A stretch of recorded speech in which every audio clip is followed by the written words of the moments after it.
Hey, this is Vu, and this is going to be 4 Levels of Movement, the second, and this time we'll have STYKO from Godsent to show you his gameplay at the end, but we'll start with Definitely Maybe, who has definitely been in maybe his 3rd or 4th video. He puts in good clips, he submits every time, gotta respect that. We'll have him first. I want to thank the sponsor for this video, Leadify. Leadify is an AI coach which allows you to improve faster by analyzing your Faceit or matchmaking games and giving you insight into your weaknesses with personalized training, and it tracks your progression as well. Whether you're trying to rank out of silver, prove to your friends you're in elo hell, or you're my family trying to organize an intervention and get me to quit CS, Leadify is the app for you. It's also free to try, so give a click to the link in the description and try it out for free at leadify.com. And Definitely Maybe is, of course, a Silver 2. So here he's got a Mac 10 in hand on an anti-eco on the second round, perhaps an anti-force buy, and he's going to be heading over to the A bomb site. Now, why his team hasn't full bought on second round, no one will ever know in the history of humankind, but I do like his initial movement here. He's going to quickly try to clear under balcony. I do wish he had jumped around that corner, especially when you're dealing with pistols as you have an SMG. One of your main goals is just don't get headshotted. As long as you don't get headshotted, you're probably going to get the kill, and especially because SMGs have some of the highest jumping accuracies in the game, you don't need to worry too much about missing shots at that close of a range. Following that, you can see he is jumping around some corners, just not all of them, and as he makes his way into CT, I do wish he had hard cleared CT. He kind of lazy cleared CT. If someone was there, he was kind of running a diagonal line at them, which is harder for you to shoot back and easier for your opponents to hit you, so do wish he had hard cleared that, but the real action happens here as he goes into jungle. First off, he's going to get a nice little flank onto the player's stairs here, and then he's going to make his way into the bomb site, and this is the point where I have a problem. He's running straight through the middle of the open, right at opponents that his teammate likely called to him were there, or at the very least he would have seen them on the radar because his teammate did fight them a moment ago. Typically, when you're in this type of situation, the worst thing you can do is run at them. You never want to have your opponents peek out into you when you are holding W, especially if you're holding W at them. If you're holding W in general, it's hard for you to counter strafe, and you're kind of very likely in a very vulnerable position running between areas, but especially if they peek right in front of you, your head is going to be in their crosshair, but also you're not moving it at all away from their crosshair. If you're running right at them, they don't have to adjust it at all because your head is in a straight line. However, if you're moving left and right, kind of right across from them, even if they peek out into you, they still have to adjust their crosshair quite quickly. The other thing is when you're moving along a wall, for example, hugging bench and making your way towards triple, not only would it be quicker to get to the angle to clear that bomb site diffuser, but also you would have been isolating yourself from some angles. You would have been forcing your opponents to strafe wide to clear you out there. Instead, you can get double peeked here as he does, and he's just lucky that this is a silver game. He's also lucky he's freaking Neo from the Matrix as he dodges the knife swipes. But somehow he manages to get the round win despite his teammate doing absolutely nothing. So definitely some things to work on there, but some things to be happy with as well. Next up, we're going to have another round from Definitely Maybe, because this round is simply too good not to show, and it's something that a lot of people in the lower ranks especially have problems with. So here he is with a deagle, and you're going to see he's got some troubles with counter strafing. If you're paying attention, a lot of these shots he's going to be taking are going to be while he's moving. Here, he stops and tries to shoot, but it's like he strafes just before he shoots, and he's not counter-strafing very effectively. You can see it most notably in this angle he's going to take towards top middle in a moment. He's going to be moving in just about every single one of these shots. Counter-strafing is one of the most important things you need to understand, and I understand many people watching this video are already well aware of this concept and they know it's important, but I want to reiterate for people that may be newer watching this one, you need to counter-strafe. And when it comes to counter-strafing, what that means is when you want to shoot at someone, you let go of one of your movement keys and hit the opposite one. So for example, if you are holding A to move to the left, you let go of it and tap D in order to stop quickly so that you can shoot. If you become pretty advanced with this, you can do it very quickly and then start moving again, and you can have this become a very fluid motion, but you need to slow it down and start from a very slow base in order to work up to that speed. For the next one, we've got Gucci Mane, who is a silver 4 here on Cash, having a pretty good game for himself, rotating into the B bomb site. And he's going to throw a pretty nice flash here to open things up. It's a support flash. It lands behind his teammate in front of his opponents and might actually contribute to his team getting this kill. Following that, you're going to notice something. Now, I want to question, did you pick that up? So what he did here is he actually, instead of strafing out and trying to catch his opponents, he strafed out and forward around the corner. Now he is no longer in safety if he just wants to strafe out holding A or D, or, you know, in this case it has to be A, to get away. He has to back up and move out. And that makes it much harder for him to get one kill and back up, especially against a team that is pushing B heavily. That means it's very likely there are multiple people on this angle. You don't want to be allowing this to happen. When you're dealing with T-sided pushes, especially ones where they're going all together, you want to be trying to position yourself to get one kill and fall back so you can reposition quickly. And that usually means just taking, you know, narrow shoulder peeks and not trying to commit too much so that you can quickly get away with a frag, especially when you're somewhere like Heaven where you can get away and they have to assume you could reposition, and just the threat of you being there makes them worry about you and makes their job much harder. That's why he has to crouch out here and certainly could have died. Following that, he's going to continue trying to take the fight, which is fine, and then he's going to try and grab a trade here onto his dead teammate, which I quite like. The problem is here, though, he doesn't reposition very much at all. He does move, but he doesn't really, you know, move enough that it would make a shot from a trade hard. And although his opponent is running below him, he thinks he could be checkers, it looks like. And if he was checkers or B main, he could easily swing out and grab that trade because, again, he hasn't moved very much from position. You need to move quite a bit more than that if you want to make your opponent's shot hard to hit, ruin their crosshair placement, and make it easy for you. Following that, he's going to miss quite a few shots in this 2v1, but I would like to say that part of the reason he doesn't die is because his movement is really good. Oftentimes, you play good players and they make it really hard for you to hit them, and so you think your aim is really bad, but in fact, it's just their movement being good. Now, this is probably a little bit of both, but I think he does a very good job of it. So here, he should probably get this kill, but he quickly repositions after missing the shot, doesn't stand still, thereby Key doesn't have an easy shot there. As he pushes up into the bomb site, he's quickly moving every time he takes a shot, and again, he's not hitting the shots he should, but you'll notice he even crouches here to give his teammate the angle and deny the shot from the Opper. If that Opper had peeked out and got a kill onto him, the odds that the Opper wins the round are a lot higher, despite the fact that it probably wouldn't really have mattered this time around. So certainly a few things done right there by Gucci Mane and a few things done wrong. Next up, for the intermediate level, we've got a Faceit level 5, and the first clip here is going to be quite a short one. The issue with this round is this jiggle that he's making at this very moment. This is a pretty weak jiggle for a few reasons. First, the jiggle he's actually doing is leaving him exposed for very long because he's so close to the angle. Every time he jiggles, he's always going to be visible on the unjiggle. He's not going far enough. As well, because it's left side, that is even more egregious as more of your left side of your body juts out on these types of peaks. And that's not something you really need to actually factor too much into your peaks, except for in close to the angle situations here, because the thing preventing his opponent from seeing him is this wall right in front of him. The other issue with this is on this jiggle, you're in apartments, and if you knock on the walls, they're paper.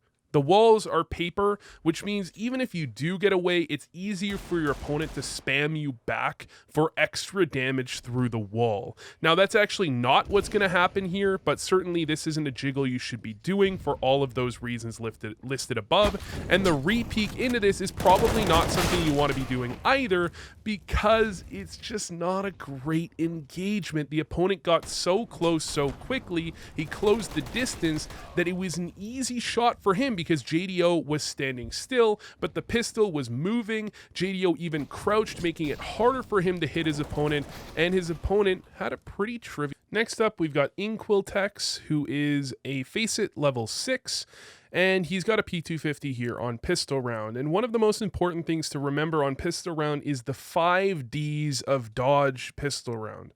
That is going to be dodge, duck, dip, dive, and dodge. Okay, it's really important to keep this in mind.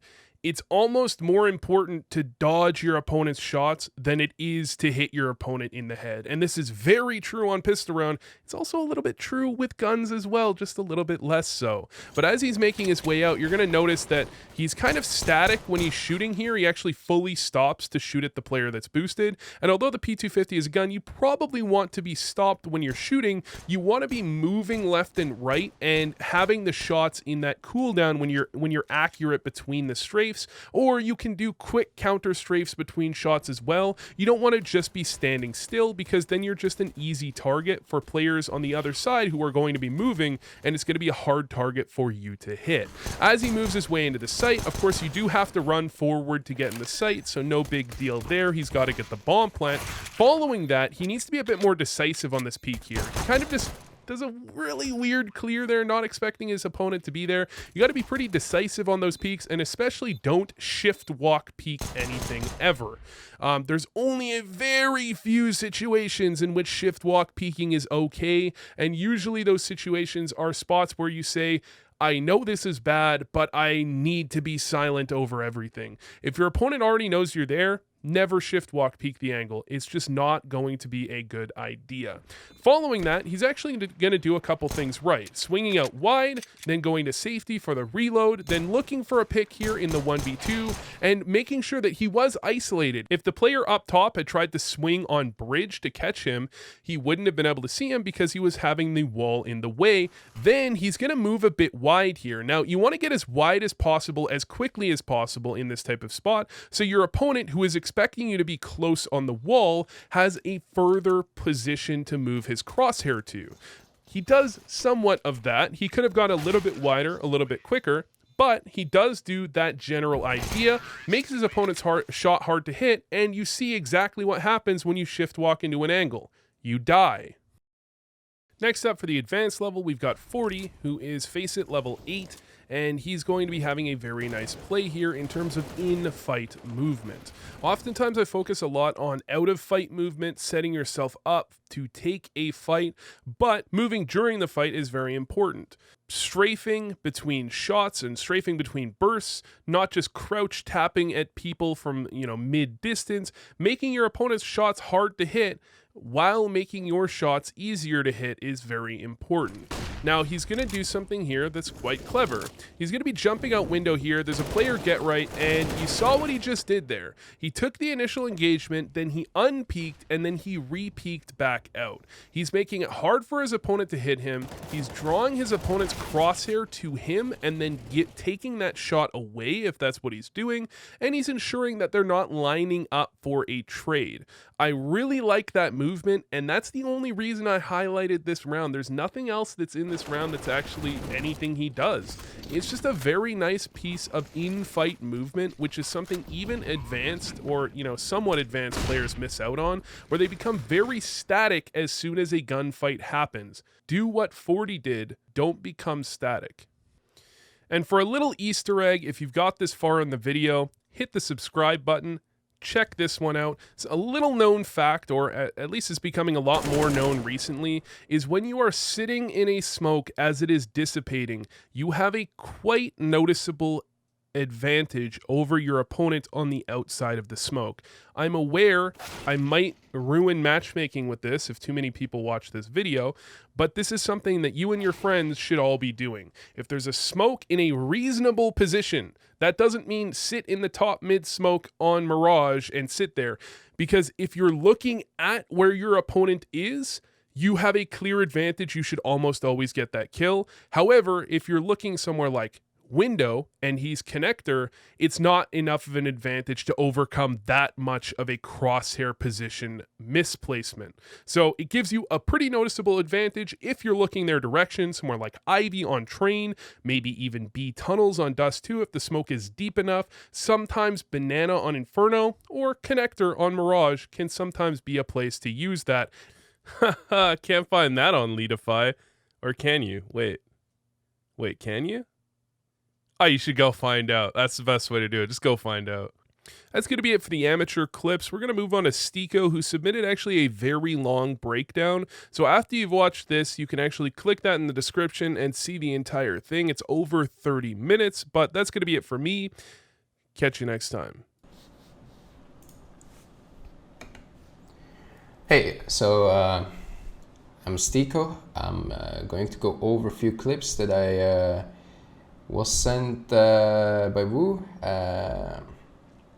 I'm trying to go over my thought processes in these clips, why we did certain things the way we did, why I did my personal micro plays the way I did, trying to bring some light to the decision making that I did during these rounds, and hopefully you can get something out of it and bring it to your own gameplay and maybe learn a few things.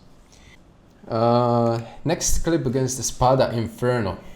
I'm the A lurker or A abs, you know, dedicated player. Let's go over actually.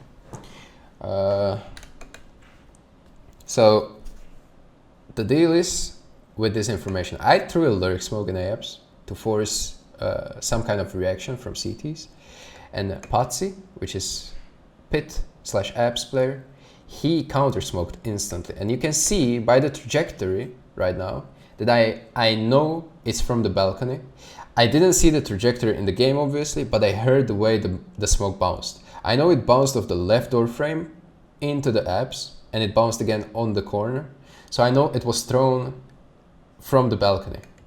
You can see me here just chilling in the smoke, waiting for some nonsense flash push, but I'm ready for anything. And ever since I'm here for now 15 seconds, 20 seconds, I didn't hear him drop off the balcony. Yes, sure, you can go from the balcony down safely without making a sound, but in this situation, I don't think he ever did go down from balcony, and this is gonna play a role in a later part of the round, so remember this information that I have.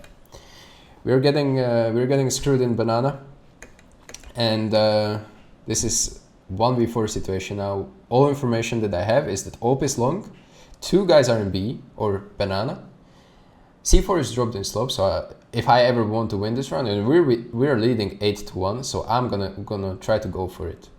I need to take the C4 as soon as possible to make my chances as greater as possible.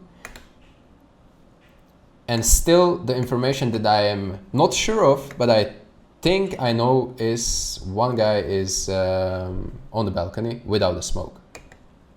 So you can see me actually taking a middle. This was the angle I was most afraid of, because if the AWP pushed up and he would be holding this, I would be pretty much dead. There's no way I can kill him unless he misses the shot. Now my thought process is that I'm just assuming that this guy is still balcony. Lucky for me, the assumption is correct.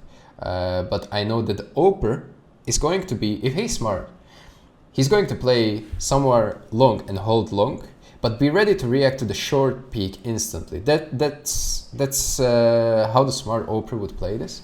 And Dexter is actually in a good position. But I was expecting him to play either library, because that's way safer. If he misses a shot on the long, he can fall back, or small pit in the corner towards long area, not in the cubby. for some reason here, I don't know why, but I checked radar, and you can see it on the kill on Faceit that I have, my crosshair positioning is awful, and I had to readjust it, and the reaction time on this kill is really low for me, because I was checking radar. I don't know why I was checking radar, to be honest. Maybe I was checking time or something, how much time I left. I flicked up, it was panic flick up, to be honest, because I saw him in the crosshair and I was just assuming that he will never peek, but he did the mistake here, and he actually peeked me.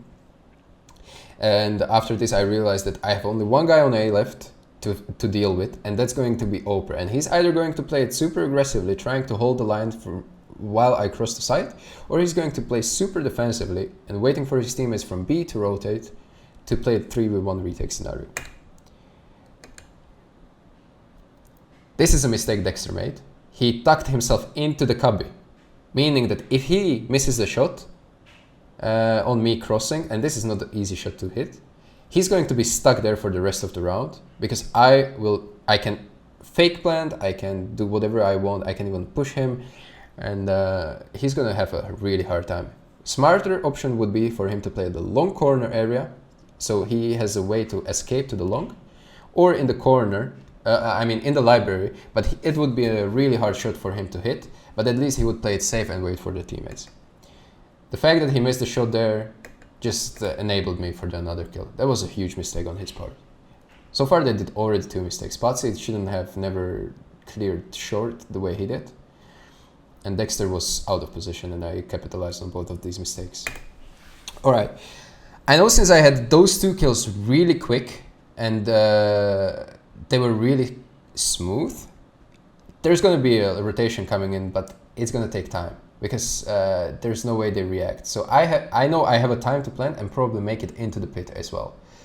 That's what I did, because staying on site, it's really easy to refrag for CTs. Staying in graveyard is also really easy to refrag, and you can get timed really easily.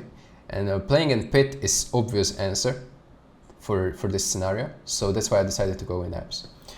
Why I went into apps is that I wanted to take the duel on a guy pushing into the site as soon as possible, meaning that if the CTs from B are retaking through CT, they will most likely come through the small pit area, mini pit area, and I will try to get a 1 kill there while they're crossing on this line that I'm just aiming at, and then eventually play 1v1 against player that is going to be rather pressured, because I'm in a 1v4 position and it led into 1v1 retake scenario, so I would be really confident in taking that 1v1 duel.